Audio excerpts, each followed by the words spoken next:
ಇನ್ನು ದರ್ಶನ್ ತನ್ನ ಗ್ಯಾಂಗ್ಗೆ ಫೇಮಸ್ ಎಂದು ಕೂಡ ತಮ್ಮ ಆಪ್ತರನ್ನ ಬಿಟ್ಟುಕೊಡದ ನಟ ದರ್ಶನ್ ಇವತ್ತು ಕೊಲೆ ಕೇಸ್ನ ಆರೋಪಿಯಾಗಿ ಒಬ್ಬಂಟಿಯಾಗಿದ್ದಾರೆ. ಜೈಲಿನಲ್ಲಿ ಕಂಬಿ ಎಣಿಸ್ತಾ ಇರೋ ದರ್ಶನ್ನನ್ನ ನಟ ವಿನೋದ್ ಪ್ರಭಾಕರ್ ಸ್ನೇಹಿತರ ಜೊತೆಗೆ ತೆರಳಿ ಭೇಟಿ ಮಾಡಿದ್ದಾರೆ. ಆರೋಗ್ಯವನ್ನು ವಿಚಾರಿಸಿದ್ದಾರೆ. ನಂತರ ಮಾತನಾಡಿದ ವಿನೋದ್ ಪ್ರಭಾಕರ್, ಜೈಲಿನಲ್ಲಿ ನಟ ದರ್ಶನ್ ಸಂಪೂರ್ಣವಾಗಿ ಕುಗ್ಗಿ ಹೋಗಿದ್ದಾರೆ. ದರ್ಶನ್ ಅವರು ಮೌನಕ್ಕೆ ಜಾರಿದ್ದಾರೆ ಅಂತ ಹೇಳಿದ್ರು. ಇನ್ನು ದರ್ಶನ್ ಅವರನ್ನ ಭೇಟಿ ಮಾಡಿ 4 ತಿಂಗಳಾಗಿತ್ತು. ಅವರ ಹುಟ್ಟುಹಬ್ಬದಂದು ಭೇಟಿ ಮಾಡಿದೆ. ದರ್ಶನ್ ಅವರು ಮೌನವಾಗಿದ್ರು. ಏನ್ ಟೈಗರ್ ಅಂತ ಹೇಳಿದ್ರು ಅಷ್ಟೇ. ಅವರಿಗೆ ಶೇಕ್ ಹ್ಯಾಂಡ್ ಮಾಡಿ ಬಂದೆ ಅಂತ ತಿಳಿಸಿದ್ರು. ಇದೇ ಸಂದರ್ಭದಲ್ಲಿ ರೇಣುಕಾಸ್ವಾಮಿ ಕುಟುಂಬಕ್ಕೆ ನ್ಯಾಯ ಸಿಗಲಿ ಅಂತ ಹೇಳಿದ್ರು. ಸರ್ ಅವ್ರನ್ನ ಮೀಟ್ ಮಾಡಿ ಒಂದು 4 ತಿಂಗಳಾಗಿತ್ತು.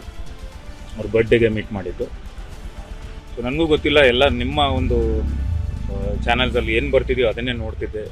ಪ್ರತಿಯೊಂದೂ ನಾವು ಅಲ್ಲಿ ಸ್ಟೇಷನ್ ಹತ್ರ ಟ್ರೈ ಮಾಡಿದೆ, ಅನ್ನಪೂರ್ಣೇಶ್ವರಿ ಸ್ಟೇಷನ್ ಹತ್ರ ಹೋಗೋದು ಟ್ರೈ ಮಾಡಿದೆ, ಮೀಟ್ ಮಾಡಬೇಕು ಅಂತ. ಅಲ್ಲೂ ಆಗಲಿಲ್ಲ. ಇಲ್ಲಿ ನನಗತ್ತು ಭೇಟಿ ಮಾಡ್ಕೊಂಡು ಬಂದೆ. ಮೌನವಾಗಿದ್ದರು, ಸುಮ್ಮನೆ ವಿಶ್ ಮಾಡಿದೆ. ಅವರು ಸರಿ ಅಂದರು. ಒಂದೇ ಒಂದು ಸೆಕೆಂಡ್ ಅಷ್ಟೇ ಶೇಕ್ ಹ್ಯಾಂಡ್ ಮಾಡಿದೆ, ಬಂದೆ. ದರ್ಶನ್ ಸರ್ ಅವ್ರನ್ನ ಮೀಟ್ ಮಾಡಿ. ನೋಡಿ ಮಧುಕರ್, ಅವತ್ತು ಒಂದು ದಿನ ಸ್ವಲ್ಪ ಕೋಪನ ಕಮ್ಮಿ ಮಾಡ್ಕೊಂಡ್ಬಿಟ್ಟಿದ್ದಿದ್ರೆ ನಿಜ ಇವತ್ತು ಇಂಥ ಪರಿಸ್ಥಿತಿ ಬರ್ತಾ ಇರಲಿಲ್ಲ. ಒಂದು ಕಡೆ ಕೋಪದ ಕೈಗೆ ಬುದ್ಧಿ ಕೊಟ್ಟು ಅಥವಾ ಇನ್ನೊಂದೇನೋ ಮಾಡಿಬಿಟ್ರು. ಬಟ್ ಈಗಲೂ ಕೂಡ ನಮಗೂ ದರ್ಶನ ನೋಡ್ತಾ ಇದ್ರೆ ಪಾಪ ಅಂತ ಅನ್ಸುತ್ತೆ. ಅವತ್ತು ಕೋಪದ ಕೈಗೆ ಬುದ್ಧಿ ಕೊಟ್ಟು ಆತನಿಗೆ ಮಾರಣಾಂತಿಕವಾಗಿ ಹಲ್ಲೆ ನಡೆಸಲಿಲ್ಲ ಅಂತ ಹೇಳಿದ್ರೆ, ಒಂದು ಅಕಸ್ಮಾತ್ ತೀರಾ ಕೋಪ ಬಂತು ಅಂತಲೇ ಇಟ್ಕೊಳ್ಳೋಣ, ಕೈಯಲ್ಲೇ ಅಟ್ಲೀಸ್ಟ್ ಹಲ್ಲೆ ಮಾಡಿದ್ರು ಎಕ್ಸ್ಟೆಂಟ್ ಅಷ್ಟೇ ಹೇಳಿದ್ದು, ಅಷ್ಟಾದರೂ ಮಾಡ್ಬೋದಾಗಿತ್ತು. ಆ ಕ್ಷಣದ ಕೋಪವನ್ನು ಆ ರೀತಿ ತೀರಿಸ್ಕೋಬಹುದಾಗಿತ್ತು. ಹೌದು, ಬಟ್ ಯಾತಕ್ಕಾಗಿ ಹಿಂಗೆ ಮಾಡಿದ್ರು ಗೊತ್ತಿಲ್ಲ. ಬಟ್ ಆಲ್ಮೋಸ್ಟ್ ಆಲ್ ಎಲ್ಲ ಅಭಿಮಾನಿಗಳು ಕೂಡ ಡಿಫೆಂಡ್ ಮಾಡ್ತಾ ಇದ್ದಾರೆ. ಕೋಪದಲ್ಲಿ ಬುದ್ಧಿ ಕೊಟ್ಟರು ಆಗೋಯ್ತು, ಹಾಗೆ ಹೀಗೆ ಅಂತೇಳಿ. ಹೌದು, ಬಟ್ ಆದ್ರೂ ಈ ರೀತಿಯಾಗಿ ಮಾಡಬಾರ್ದಾಗಿತ್ತು. ಇವತ್ತು ಜೈಲಿನಲ್ಲಿ ಅವರ ಪತ್ನಿ ಮತ್ತು ಅವರ ಮಗನ ತಬ್ಬಿಕೊಂಡು ಗೊಳೋ ಅಂತ ಹತ್ತು ಬಿಡ್ತಾರೆ. ಯಾಕಾದ್ರೂ ಹಿಂಗೆ ಮಾಡಿಬಿಟ್ನೋ ಅಂತೇಳಿ. ಈಗಾಗಲೇ ಇದೇ ರೀತಿಯ ಜೈಲು ಅನುಭವಿಸಿದ್ರು. ಅವರು ಜೈಲು ವಾಸವನ್ನು ಅನುಭವಿಸಿದ್ರು 13 ವರ್ಷಗಳ ಹಿಂದೆನೇ. ಅದು ಬೇರೆ ವಿಚಾರ, ಅದು ಬೇರೆ ಕಾರಣಗಳಿಂದಾಗಿ. ಆದರೆ ಇದು ಒಂದು ಕೊಲೆ ಕೇಸ್. ನಿಜಕ್ಕೂ ಈ ಪ್ರಕರಣದಿಂದ ನಟ ದರ್ಶನ್ ಅವರು ಮುಕ್ತರಾಗಿ ಬಂದರೆ, ಆರೋಪ ಮುಕ್ತರಾಗಿ ಬಂದರೆ ನಿಜಕ್ಕೂ ಎಲ್ಲರೂ ಖುಷಿ ಪಡ್ತಾರೆ. ಆದರೆ ಅಲ್ಲಿರುವಂತಹ ಸಾಕ್ಷ್ಯಾಧಾರಗಳು, ಪೊಲೀಸರಿಗೆ ಸಿಕ್ಕಿರುವಂತಹ ಸಾಕ್ಷ್ಯಾಧಾರಗಳು ಬಹಳಷ್ಟು ಬಲವಾಗ್ತಾ ಇದೆ. ದರ್ಶನ್ ಅವರ ಅಲ್ಲಿದ್ರೂ ಅನ್ನೋದಕ್ಕೂ ಕೆಲವೊಂದಿಷ್ಟು ಸಾಕ್ಷಿಗಳಿದ್ದಾವೆ. ದರ್ಶನ್ ಅವರು ಕೇಸ್ ಮುಚ್ಚಾಕೋದಕ್ಕೆ ಹಣವನ್ನು ಸಂಗ್ರಹ ಮಾಡಿ ಇನ್ನೊಬ್ಬರಿಗೆ ಕೊಟ್ಟರು, ಆಮಿಷವನ್ನು ಒಡ್ಡಿದ್ರು ಅನ್ನೋದಕ್ಕೂ ಸಾಕ್ಷಿ ಇದೆ. ಅವರು ಓಡಾಡಿದ್ದು CCTV ವಿಜುವಲ್ಸ್ ಇದೆ. ಹಲ್ಲೆ ಮಾಡಿರೋ ವಿಚಾರಕ್ಕೆ ಸಂಬಂಧಪಟ್ಟಂತೆ ಈಗಾಗಲೇ 3 ಜನನ ವಶಕ್ಕೆ ಪಡ್ಕೊಂಡಿದ್ರು ಪೊಲೀಸರು. ಅವರನ್ನು ಕೂಡ ತನಿಖೆ ಮಾಡ್ತಾ ಇದ್ದಾರೆ. ಮೋಸ್ಟ್ಲಿ ಆ 3 ಜನ ವಿಡಿಯೋ ಮಾಡಿ ಯಾರಿಗೂ ಕಳಿಸಿದ್ರಂತೆ. ಆ ಮೊಬೈಲ್ನ ರಿಟ್ರೀವ್ ಮಾಡಿದಂತಹ ಸಂದರ್ಭದಲ್ಲಿ ಆ ವಿಡಿಯೋ ಏನಾದರೂ ಪೊಲೀಸರಿಗೆ ಸಿಕ್ಕಿದ್ರೆ ನಿಜಕ್ಕೂ ಇದರಿಂದ ಅಂದರೆ ಕಾನೂನು ಬಲೆಗಿಂದ ನಟ ದರ್ಶನ್ ಅವರು ತಪ್ಪಿಸಿಕೊಳ್ಳೋದು ಕಷ್ಟ ಸಾಧ್ಯ. ಬಟ್ ಇದು ಬೇಕಿತ್ತು. ಅಂದರೆ ನಟ ದರ್ಶನ್ ಅವರಿಗೆ ಈಗ ಅವರ ಹೆಂಡತಿ ಮಗನನ್ನು ನೋಡಿ ಒಂದು ಸ್ವಲ್ಪ ನಿರಾಳ ಆದರು. ಕಳೆದ 2-3 ದಿನಗಳಿಂದ ಪಾಪ ಅವರು ಊಟ ನಿದ್ದೆ ಎಲ್ಲವನ್ನೂ ಬಿಟ್ಟು ಒಂದು ರೀತಿಯಾಗಿ ಆಡಂಬರದ ಜೀವನ ನಡೆಸ್ತವ್ರು.